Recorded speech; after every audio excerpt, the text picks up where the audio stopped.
Alright guys, today we're working on a 2013 Turbo Forester.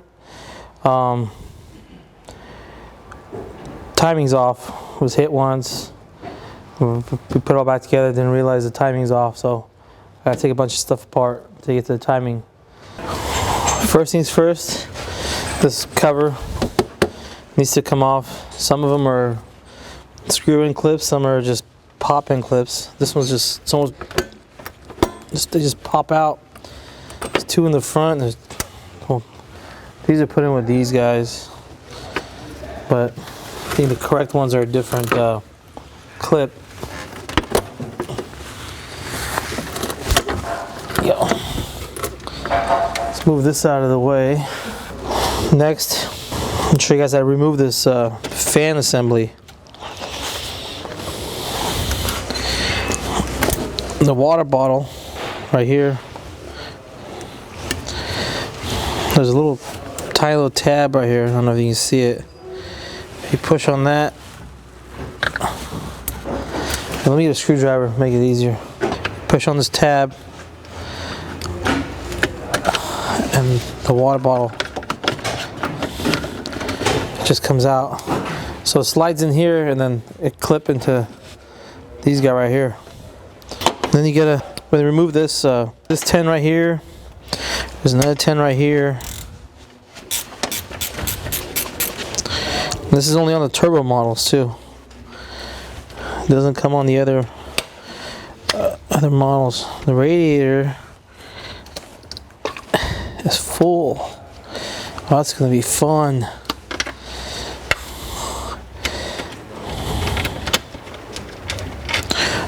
So this thing's loose. You could just go ahead and unplug, pull this out from there, pull it around this back, and just put it over there. You could put these 10s back if you don't want to lose them. Next step is this fan assembly. It'll slide right out. It's got two. You know what? Let's go down there. I'll show you guys what's down there, so you guys are not fighting this, pulling this out. I'm gonna raise the car up. I'm gonna remove this belly pan out of the way so we can get to the hoses that are right here. Right in here. There's a clip right here. Pull this guy out. There's one on the other side as well. Pull this out. I'm using a clip remover. Let's see, now these guys are loose. Got a 12 right here. It's a 12mm bolt. There's one here. There's one more right here. And there's one back there.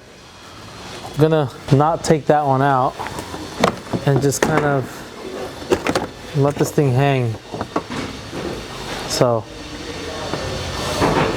see, now we have access to the radiator stuff. These 110 here. You know what? Let's take this off all the way.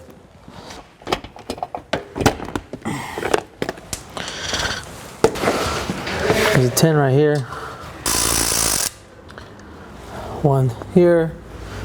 There's 110 right here.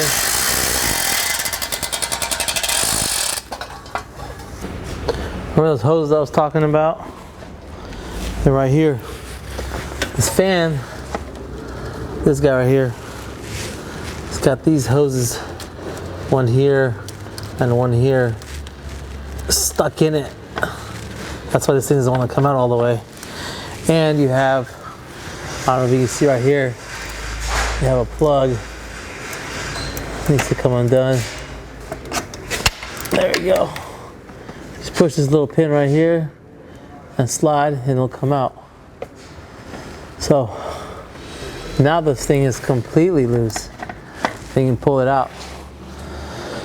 So I'm gonna go back up top and we'll pull that out.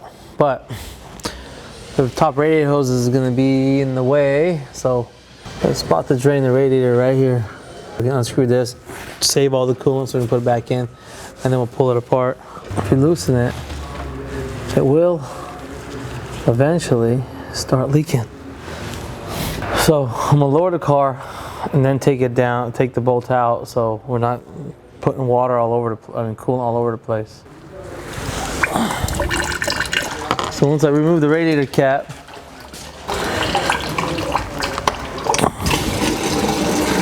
more coolant's gonna come out because now it's got airflow.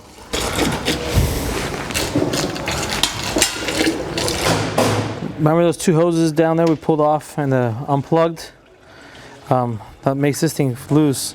Now this top hose is going to be in the way to pull this thing out, and if you try to sling it this way, it's going to be in the way. Usually if you can pull this hose a little bit out of the way like this, you won't damage it. Just pull it up like this and the fan assembly will come out pretty easy. So make sure you unplug this, and there's two hoses that connect into here, or else you're going to have one hell of a time fighting it. Now that's how to remove the fan assembly.